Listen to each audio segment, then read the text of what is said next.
Welcome back. चलिए continue करते हैं with the next topic in chapter number 9, that is audit of cinema and club. तो सबसे पहले तो बात करते हैं सिनेमा की ऑडिट की। आज की डेट में जो सिनेमा, जहां पर आप जाते हैं मॉल्स के अंदर, मल्टीप्लेक्सेस में, वहां का जो सिस्टम है और जो आपको बुक में पॉइंट मिलेंगे थोड़े डिफरेंट मिलेंगे। ऐसा इसलिए कि जो पुराने जमाने के अंदर सिनेमा होते थे, जहां पर प्रिंटेड टिकट्स होती थी, टिकट्स सीरियल नंबर्ड होती थी, उसी बेसिस पर स्टडी मटेरियल ने ये पॉइंट्स कवर किए हुए हैं। और आज की डेट में थोड़ा सा जो चीजें हैं वो डिफरेंट है। ऑनलाइन बुकिंग्स होती हैं, थर्ड पार्टी प्लेटफॉर्म्स अवेलेबल होते हैं, टिकट्स लूज बाउंड होती हैं, क्यूआर कोड के थ्रू भी काम चल जाता है। तो लेकिन जब आप इस टॉपिक्स को, इनके ऑडिट पॉइंट्स को कवर अप करेंगे तो पॉइंट्स जो आपको ध्यान रखने हैं वो यही रखने हैं जो स्टडी मटेरियल में लिखे हुए हैं। चलिए स्टार्ट करते हैं। First topic that is audit of cinema. सबसे पहला point, internal control. Verify the internal control mechanism. किन चीजों का? सबसे पहले बात आ गई एंट्रेंस की।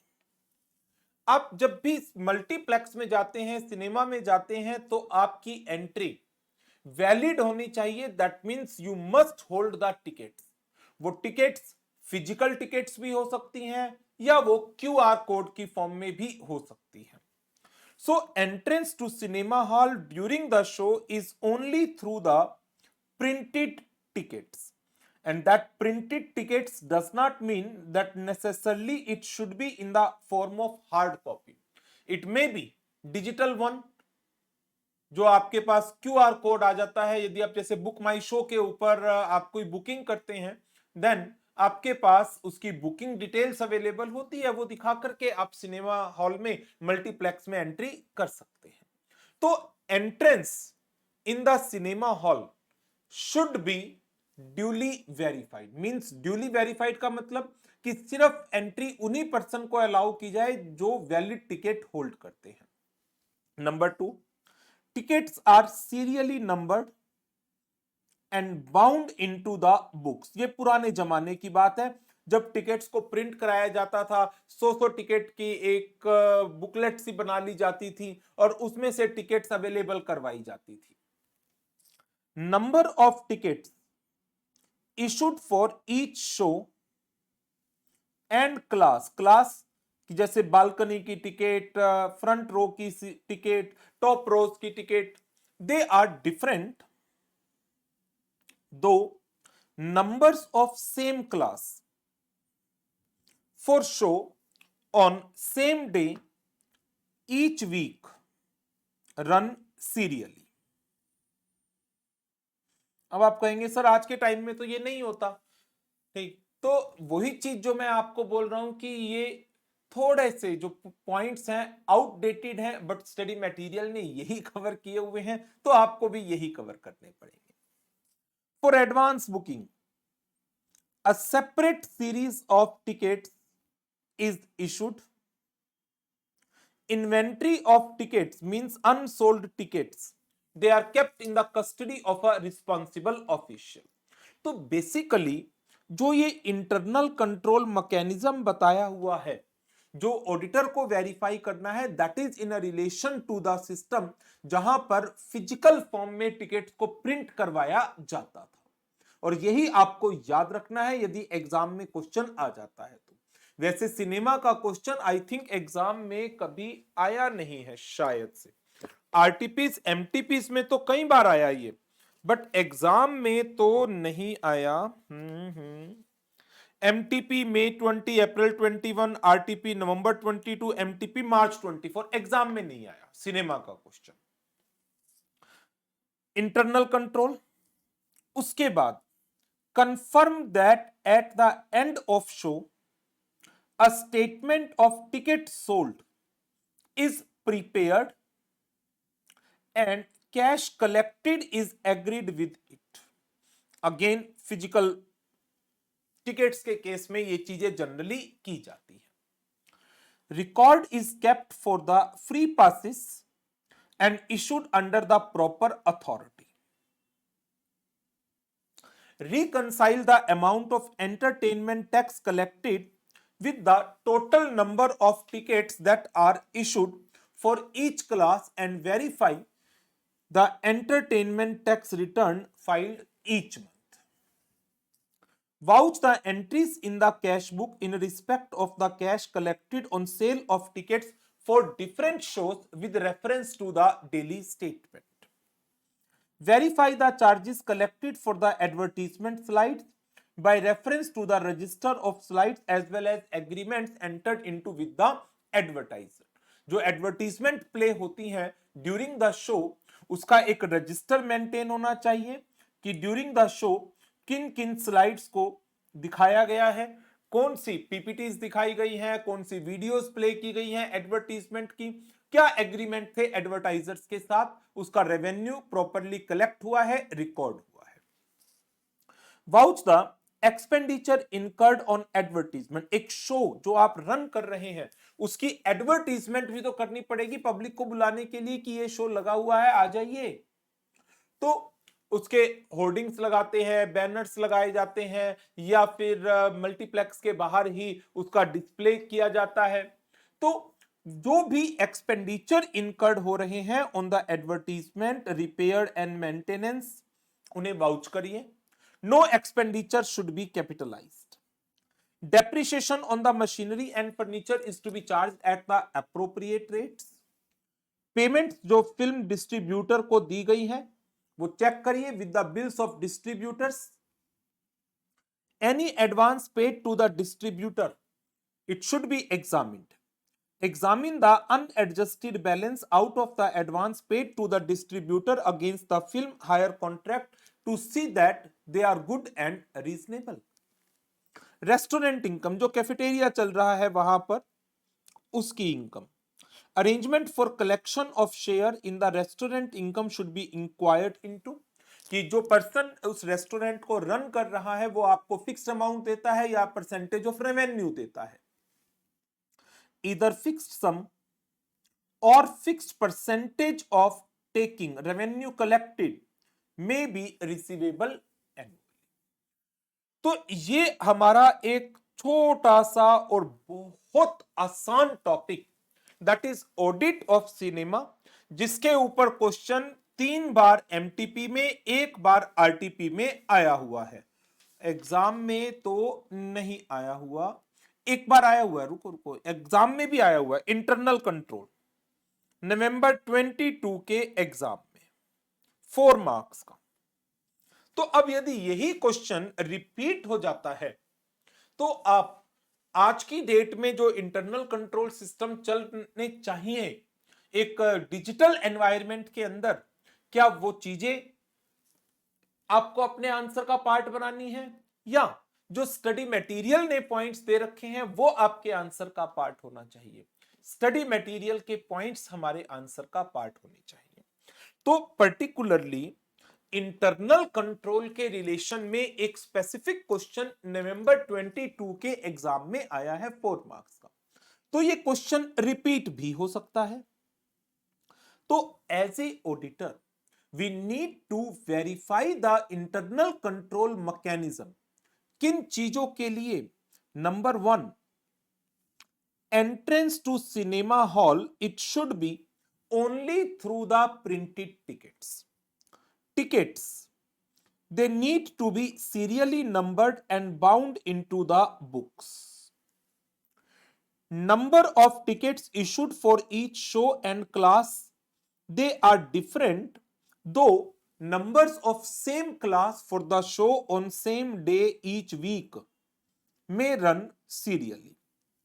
For advance booking, a separate series of tickets is to be issued.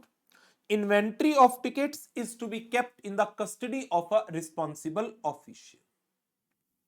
Then, इसके एडिशन में यदि पूरा क्वेश्चन आ जाता है ये की points while carrying out the audit of a cinema, in that case इनमें से 3-4 पॉइंट, तो इन टोटल आपको 4 to 5 पॉइंट्स लर्न करने हैं, जिसमें इंटरनल कंट्रोल एक सबसे मेन इंपॉर्टेंट पॉइंट है। बाकी के point, eight the end of show a statement of ticket sold needs to be prepared and cash collected must agree with that statement.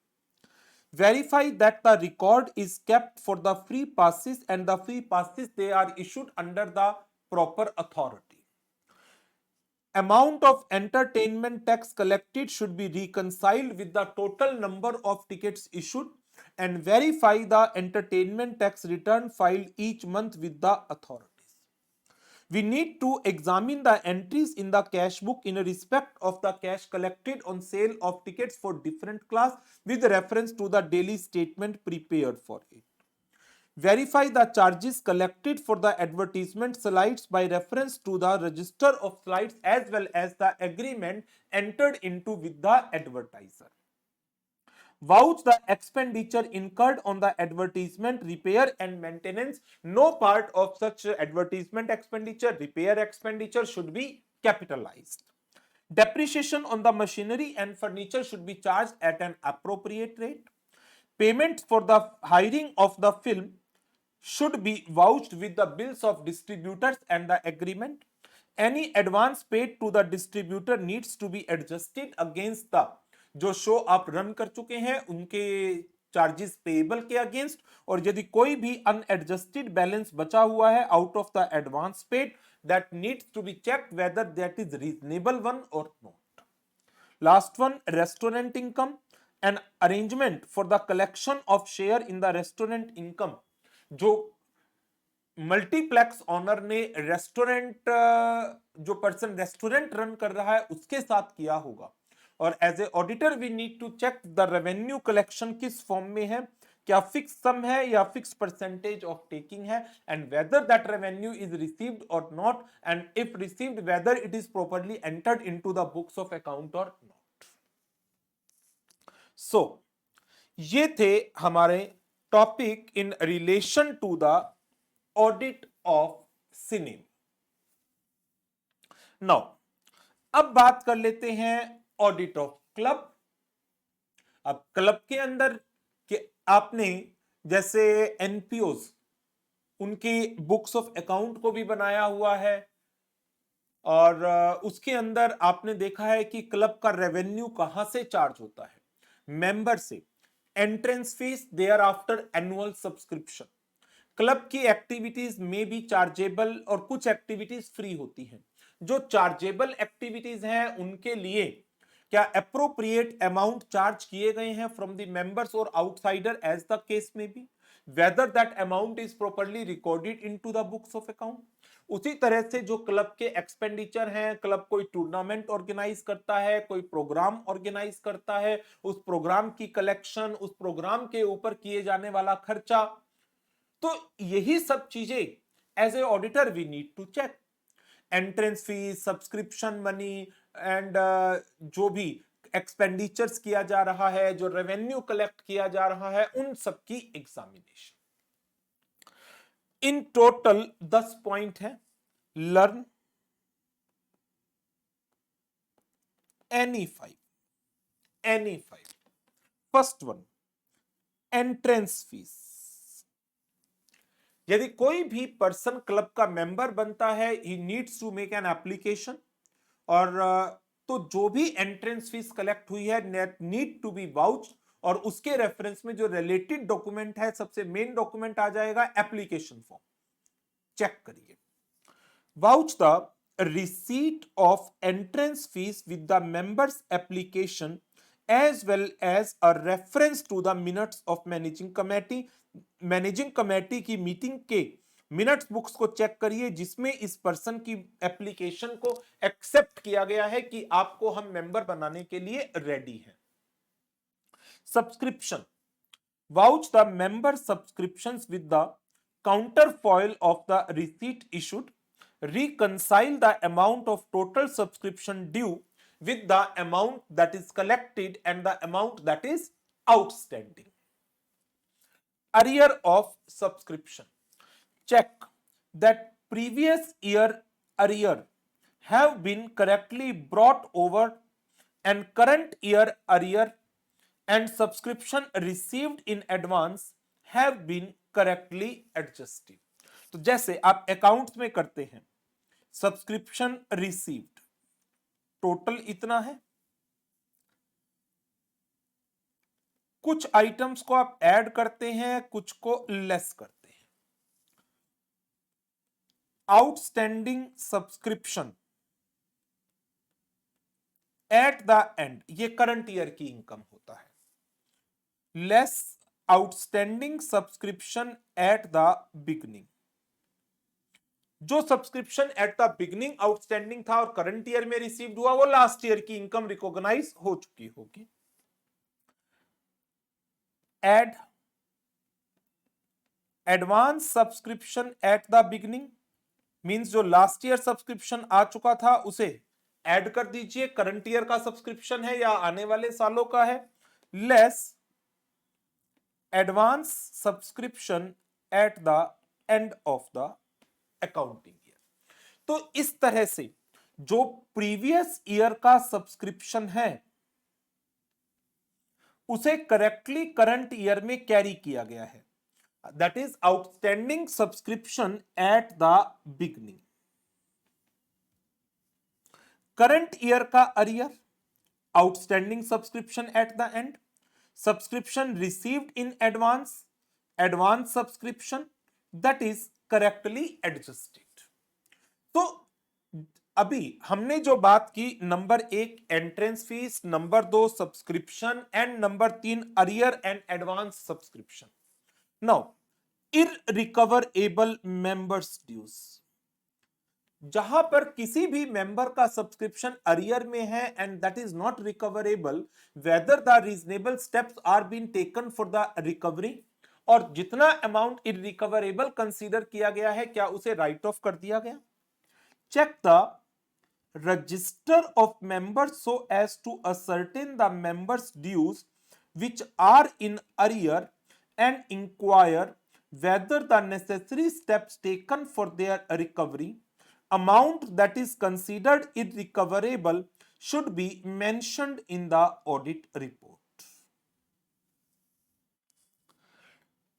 तो ये जो चारों पॉइंट हैं ये बेसिकली प्राइमरी रेवेन्यू से रिलेटेड है.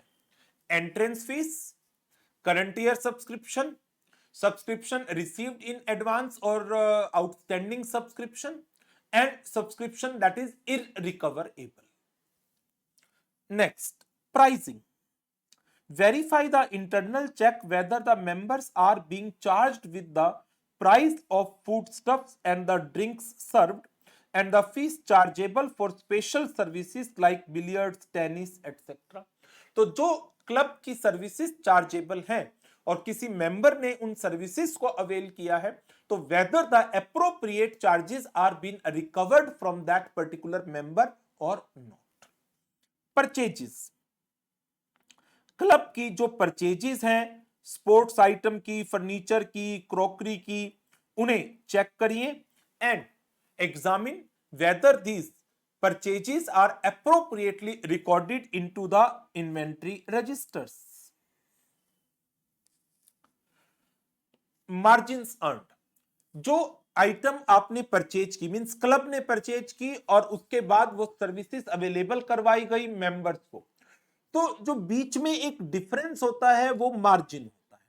यदि आपने कोई आइटम परचेज की है 10,000 की और वो आइटम मेंबर को 12,000 पर अवेलेबल करवाई गई, तो जो डिफरेंस है 2,000 का वो है margin. Margins earned. Vouch the purchases of food stuff, cigars, wines, alcohol etcetera. Check their sale price to confirm normal gross profit have been earned. अब ये क्यों अर्न किया जाना है? क्लब के खर्चों को कवर अप करने के लिए. Inventory of unsold provisions at the stores at the end of the year are to be physically verified and its valuation need to be examined. Inventory.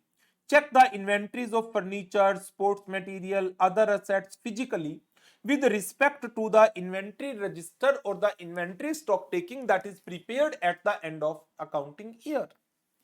Investments. Inspect the share scrips and the bonds in respect of the investments. Check the current value for disclosures in the final account. Ascertain that arrangement for the safe custody of these investments physical certificates are satisfactory. Management power. Examine that financial powers of the secretary, and if the secretary exceeds his power, then report the specific cases for confirmation by the managing committee.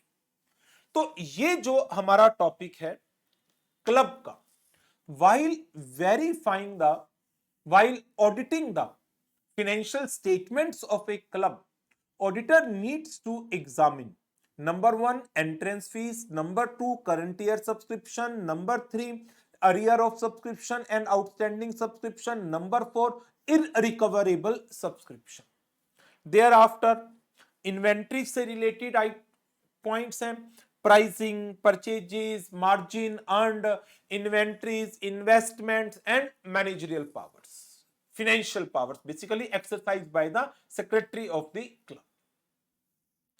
So इसके ऊपर भी यदि हम question की बात करें club के ऊपर, जनवरी 21 में 4 मार्क्स का क्वेश्चन आया था, मेंशन स्पेशल पॉइंट्स। एमटीपी मार्च 23 में एंड एमटीपी नवंबर 24 में क्वेश्चन आए हुए हैं। तो 4 से 5 नंबर का क्वेश्चन आ सकता है। You need to mention any 4 to 5 point. 4 marks का आता है 4 पॉइंट, 5 मार्क्स का आता है 5 points. So this is about the audit of cinema and club. आगे बढ़ते हैं, audit of hire purchase and the leasing company. इसके ऊपर भी पहले क्वेश्चन बता देता हूं क्या क्या आए हुए हैं। एक क्वेश्चन आया हुआ है different kind of lease agreement, types of lease agreement. 2 तरह की लीज होती है, एक फाइनेंस लीज होती है और एक ऑपरेटिंग लीज होती है। यह क्वेश्चन आया हुआ है टाइप्स ऑफ लीज एग्रीमेंट का मई 19 के एग्जाम में। हायर परचेज ट्रांजैक्शन की वेरिफिकेशन आई हुई है नवंबर 23 की आरटीपी में। देन सितंबर 24 के अंदर क्वेश्चन आया हुआ है लीज एग्रीमेंट के की points that needs to be examined too. तो बेसिकली इस टॉपिक में 2 तरह की ट्रांजैक्शंस हैं, एक हायर परचेज ट्रांजैक्शन और दूसरा lease transaction. Hire purchase transaction as such important topics की डेफिनेशन में नहीं आता, लीज की ट्रांजैक्शंस कंपैरेटिवली इंपॉर्टेंट है। हायर परचेज के अंदर क्या होता है कि आपने कोई सामान खरीदा है, you purchase some goods on hire purchase basis, means आपने एक डाउन पेमेंट की है गुड्स की और जो रिमेनिंग अमाउंट है वो आप इंस्टॉलमेंट्स में पे कर रहे हैं। ओनरशिप आपके पास आ चुकी है, एक है हायर वेंडर, एक है हायर परचेजर। हायर परचेजर एक सामान खरीदना चाहता है बट उसके पास पैसे नहीं है, तो हायर वेंडर ने कहा ठीक है ये 10 लाख रुपए यदि आप कैश पर खरीदते हैं तो आप 10 लाख रुपए दे दीजिए, बात खत्म। बट अदरवाइज आप क्या करिए 2 लाख रुपए की एक डाउन पेमेंट कर दीजिए और बचा हुआ 8 लाख रुपए आप 1-1 लाख रुपए की 10 इंस्टॉलमेंट्स में मुझे पे कर दीजिएगा। 10 क्वार्टरली इंस्टॉलमेंट, मंथली इंस्टॉलमेंट, जो भी इनका फैसला होता है। तो ये सब बातें कहां लिखी होती है, टर्म्स ऑफ, ये सारी की सारी टर्म्स हायर परचेज एग्रीमेंट के अंदर लिखी हुई होती है। तो एज ए ऑडिटर मेरे लिए हायर परचेज ट्रांजैक्शन में सबसे मेन चीज क्या है? To check the hire purchase agreement. उसके अंदर अब जैसे हायर परचेज प्राइस कितना हो गया इस एग्जांपल में, 2 + 10 12 लाख रुपए। कैश पे खरीदते 10 लाख था, हायर परचेज पर खरीदा 12 लाख रुपए, डाउन पेमेंट 2 लाख रुपए, इंस्टॉलमेंट्स 1-1 लाख रुपए की 10 इंस्टॉलमेंट, 12 लाख और 10 लाख का डिफरेंस 2 लाख। 2 लाख का ये जो अमाउंट है, जो एक्सेस अमाउंट है, ये किसको रिप्रेजेंट करता है? इंटरेस्ट को रिप्रेजेंट कर रहा है। तो ऑडिटर को चेक करना है हायर परचेज एग्रीमेंट को, कैश प्राइस कितना है, हायर परचेज प्राइस कितना है, हायर परचेज एग्रीमेंट किस डेट से स्टार्ट हुआ है, हायर परचेज इंस्टॉलमेंट्स की फ्रीक्वेंसी क्या है, मंथली है, क्वार्टरली है, हाफ ईयरली है, एनुअली क्या है, और इस प्रोडक्ट का डिस्क्रिप्शन क्या है जो हायर परचेज प्राइस पर बेचा गया है। हायर परचेजर इंस्टॉलमेंट पे नहीं करता तो हायर वेंडर क्या करेगा? ये सब चीजें in the books of higher vendor हमें चेक करनी है। तो ये जो हायर परचेज कंपनीज की ऑडिट कर रहे हैं हम, तो हायर परचेज कंपनीज का मतलब हायर वेंडर, जो हायर परचेज बेसिस पर गुड्स की सप्लाई कर रहा है। So hire purchase agreement should be in writing and signed by all parties. पहला पॉइंट, रिटर्न एग्रीमेंट होना चाहिए, must be signed by all parties. The agreement should clearly specify hire purchase price of the goods. Hire purchase price क्या होता है? Down payment plus instalments, cash price of the goods, date of commencement, किस दिन hire purchase agreement commence हुआ, number of instalments by which the hire purchase price is to be paid, amount of instalments and the due date, description of the goods involved in hire purchase agreement, procedures to be followed in case of default by the hire purchaser. Default के case में hire vendor has the right of the repossession of the goods. Check whether payments are being received regularly as per the agreement. तो सबसे पहला point है कि higher purchase agreement should be in writing and must be signed by all party. Auditor need to examine the hire purchase agreement so as to note down the hire purchase price, cash price, number of installment, date of commencement of hire purchase agreement, amount of installment, due date for the payment of installment, whether any default has been committed by the hire purchaser, description of the goods involved in hire purchase agreement. Auditor need to check whether the payments are being received regularly as per the agreement or no. अब इसके बाद बात आ जाती है leasing company. Leasing company जो goods अपने customers को दे रही है, दो तरह से लीज दी जाती है। एक होती है फाइनेंस लीज और दूसरी होती है operating lease. Accounting standard 19 and Ind AS 17 lease agreements lease की ट्रांजैक्शंस को गवर्न करता है। फाइनेंस लीज के अंदर क्या होता है कि अप्रोक्स 100% वैल्यू की फंडिंग कर दी जाती है और जो लीज पीरियड है वो लीज असेट्स की लाइफ के बराबर होता है, और जो लीज की पेमेंट्स आनी है, लीज रेंट आना है, वो लगभग 100% कवर करता है लीज असेट्स की कॉस्ट को and the interest for the period जिसके ऊपर ये लीज की इंस्टॉलमेंट्स रन होनी है। And eight the end of lease period खत्म होने के बाद जो लेसी है उसके पास राइट है इस असेट्स की ओनरशिप को खरीदने का bye paying a nominal amount. Operating lease just like rental चलता है for the general goods. Finance lease में जो गुड्स होते हैं ना वो बड़े स्पेसिफिक गुड्स होते हैं, क्योंकि लीज रेंट, लीज का पीरियड एसेट की लाइफ को कवर कर रहा है, तो यहां पर गुड्स का डिस्क्रिप्शन लेसी देता है। लेकिन ऑपरेटिंग लीज में क्योंकि ये एक लाइक रेंट एग्रीमेंट है, तो यहां पर एक जनरल एसेट होता है। मान लीजिए जनरेटर, जनरेटर की लाइफ है लेट से 20 साल।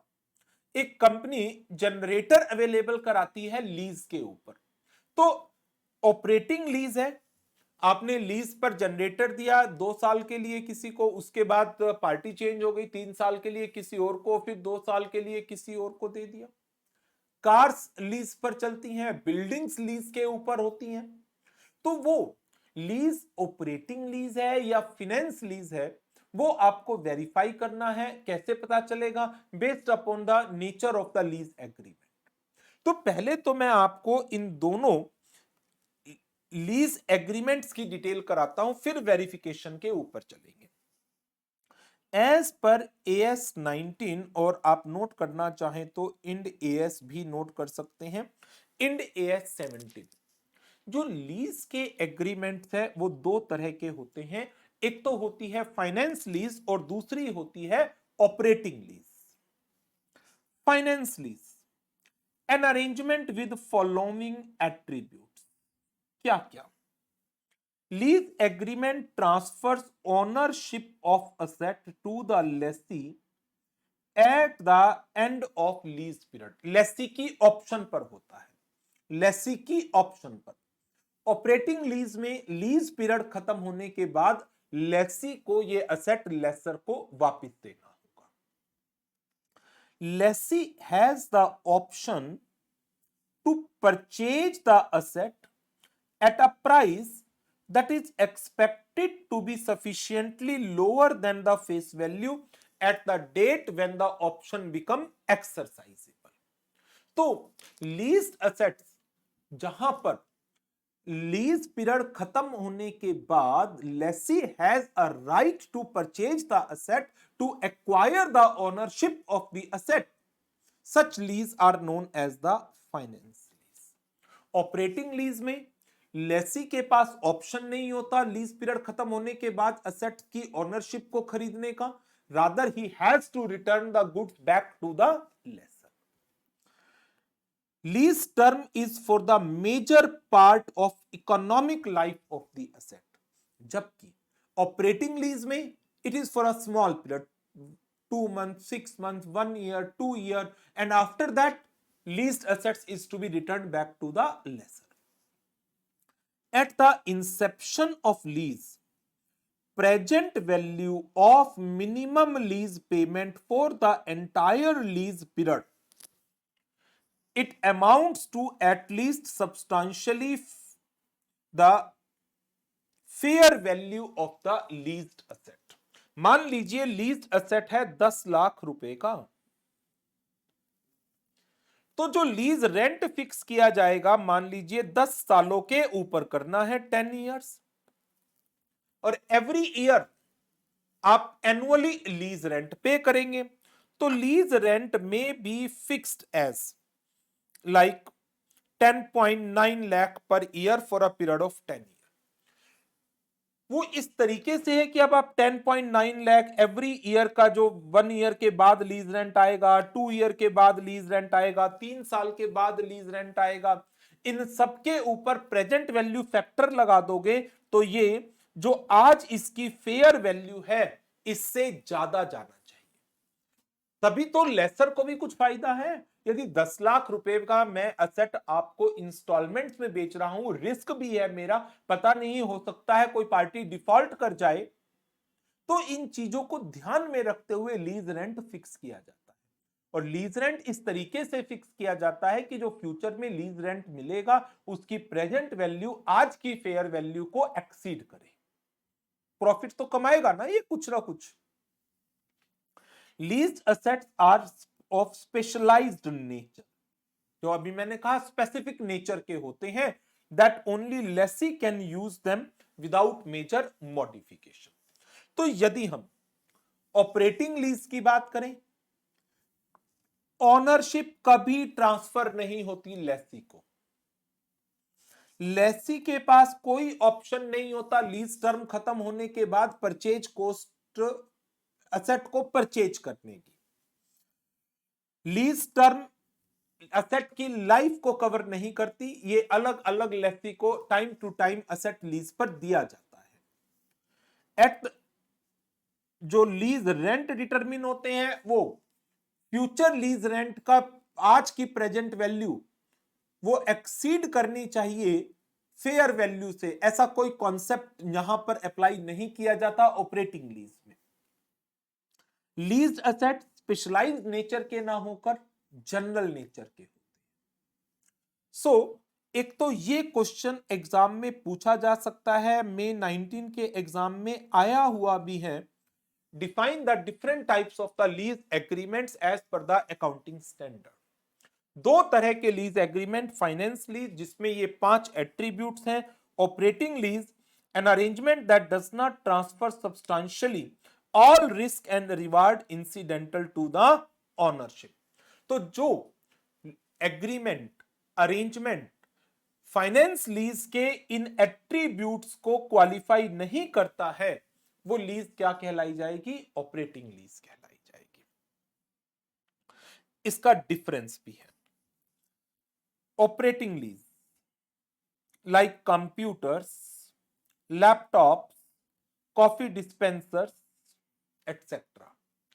Finance lease land, building, plant, machinery etcetera. Ownership हमेशा लेसर की रहेगी for the entire period of lease, but finance lease के केस में lessee has the option to purchase. Ownership transfer option at the end of lease period is with the lessee. Accounting treatment, operating lease is treated like a renting arrangement. Lease payments are treated as the operating expense. किसके लिए? लेसी के लिए। Laser के लिए ये revenue है। And asset does not appear as an asset on lessee balance sheet. Asset किसका रहेगा? लेसर का रहेगा। Financial lease is treated like a loan arrangement. Asset ownership is considered to that of lessee. अब आपका mind में question आएगा, sir अभी तो आप कह रहे हैं ownership eight the end of lease period मिलेगी। बिल्कुल सही, लेकिन आपने एक प्रिंसिपल पढ़ा होगा, सब्सटेंस ओवर फॉर्म। ट्रांसैक्शन के लीगल एस्पेक्ट के ऊपर प्रैक्टिकल नेचर को देखिए, और जब लीज टर्म पूरी असेट की इकोनॉमिक लाइफ को कवर कर रही है तो प्रैक्टिकली उस असेट का ओनर कौन हुआ? लेसी। प्रैक्टिकली तो asset ownership is considered of that of lessee and hence appear in the balance sheet of lessee. Purchase option, lessee के पास कोई ऑप्शन नहीं होती to buy the asset during the lease period, but lessee के पास purchase option है to buy the asset less than the fair market value of the asset at the end of lease period. Lease term, lease term may be 1 year, 2 year, 3 year. Generally, it is less than 75% of the projected useful life of the asset for a single agreement. तो एक person को generally आप asset की life 10 साल है, 2, 3, 4, 5, 6 साल के लिए देते हैं, 10 साल के लिए नहीं देंगे। लेकिन फाइनेंस लीज में lease term is equal to और more than the estimated economic life of the operating expenses, lessee will pay the lease payment। उसके अलावा उस असेट की रनिंग का जो खर्चा है वो लेसी देगा। मेंटेनेंस का खर्चा, जैसे जनरेटर है उसका इंश्योरेंस कराना है और उसका कोई भी पार्ट रिप्लेस कराना है, देन वो खर्चा लेसर का होता है, लेसी का नहीं होता। बट फाइनेंस लीज में सारा खर्चा लेसी आप ही बियर करोगे। Lessee generally bears the insurance, maintenance, taxes etcetera, सारे खर्चे लेसी बियर करता है। Tax benefit, operating lease is considered like a rent agreement, so lease payment lessee के हैंड में एक्सपेंस है, डेप्रीशिएशन लेसर क्लेम करेगा, depreciation can not be claimed by the lessee. तो जैसे एक मिस्टर एक्स है, उसने एक कार खरीदी, 6 महीने के लिए लीज पर वाई को दे दी। तो ये कौन सी लीज हुई? Operating lease. क्या वाई के पास ऑप्शन है इस कार को बाय करने का? नहीं, लीज पर दी गई है। वाई इसका लीज रेंट देगा, जो वाई का एक्सपेंस बनेगा। एक्स को ये लीज रेंट मिलेगा, जो इसकी इनकम बनेगी। कार का इंश्योरेंस कौन कराएगा? लेसर कराएगा। कार की पीरियोडिक मेंटेनेंस सर्विस कौन कराएगा? एक्स करवाएगा। तो वाई ने ये कार रनिंग के लिए ली है, इसका रनिंग के लिए डीजल फ्यूल कौन डलवाएगा? वाई डलवाएगा। लेकिन फाइनेंस लीज होती तो सारा का सारा खर्चा लेसी को करना होता है। टैक्स बेनिफिट, फाइनेंस लीज के केस में लेसी जो वो ब्याज दे रहा है लेसर को, और क्योंकि सब्सटेंस ओवर फॉर्म के कारण ये असेट लेसी की ओनरशिप माना जाता है, तो इसका डेप्रीशिएशन भी कौन क्लेम करेगा? लेसी क्लेम करेगा। तो lessee can claim both interest and depreciation expense as financial lease is treated like a loan. तो ये था हमारा topic as to the different types of lease agreements and difference between operating and finance lease। अब आ जाते हैं verification point के ऊपर। General points हैं, कोई ऐसे टेक्निकल नहीं मिलेंगे, और AS19 आप लोगों ने पढ़ रखा है, तो मैं एक बार रीडिंग करा रहा हूं, क्योंकि इसमें टेक्निकलिटीज जो भी हैं इन्वॉल्व हैं वो सब आपको पता होंगी। और वैसे भी अभी हमने लीज एग्रीमेंट्स की टाइप्स को स्टडी किया, वही पॉइंट्स यहां पर भी मिलने हैं। Object clause of leasing company is to be checked to check that goods like capital goods, consumer durables, etc., in respect of which company can undertake such activities, and to ensure that whether company can undertake financing activities or not, because lease is a kind of finance arrangement.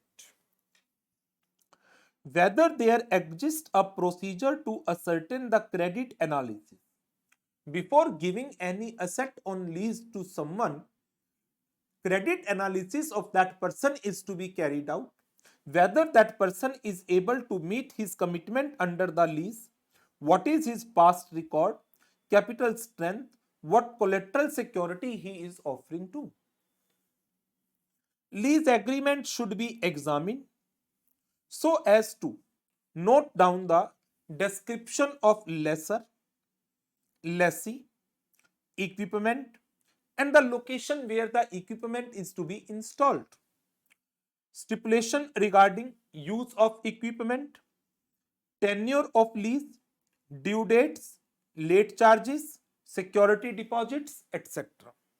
Whether equipment shall be returned to lessor on the termination of agreement, and the cost shall be borne by the lessee. Whether agreement prohibits the lessee from subletting the equipment. So, ये question lease agreement का सितंबर 24 के exam में आया हुआ भी है, 3 marks का। That what are the points that is to be examined while verifying a lease agreement. तो first point, description of lessor, lessee, equipment and the location where the equipment is installed. Stipulation regarding use of equipment, tenure of lease, due dates, late charges, security deposit.